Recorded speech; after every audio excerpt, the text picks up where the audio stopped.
Bismillahirrahmanirrahim. Dulur-dulur, dina kasempatan nu ayeuna pribados sejak ngeraskeun hancak deresan anu katunda kamari dina nguningakeun level atau tingkatan puasa. Atos kamari puasa awam sareng puasa khawas.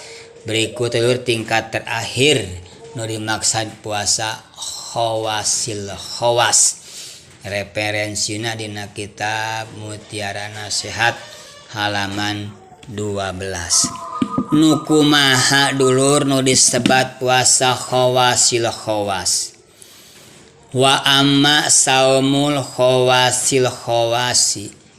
Anapun ari nu dimaksud ku puasa khawasil khawas.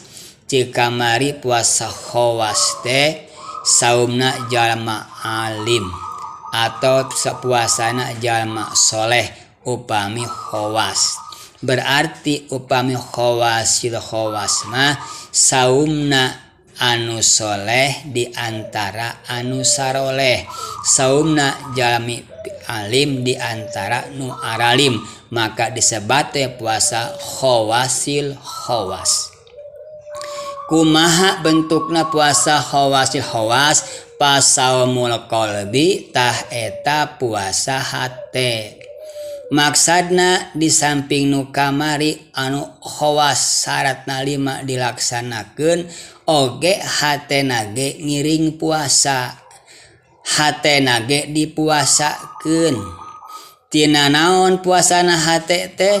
Anil himamid duniyati, tina cita-cita atau kahayang dunia. Wal ibkari jeung pirang-pirang pemikiran adunya wiyati anu sipata keduniawiaan. Gitu. Waqafuhu jeung nyegahna hate atau nyengkerna hate. Amma tina perkara siwallahi salianti Gusti Allah bil kulliyati kalayan sagemblengna.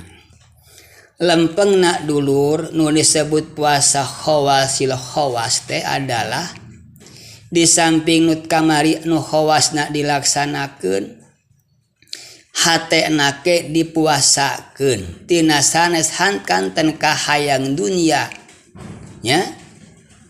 Hayang dunya dina hatena boro-boro hayang ngartege teu pisan.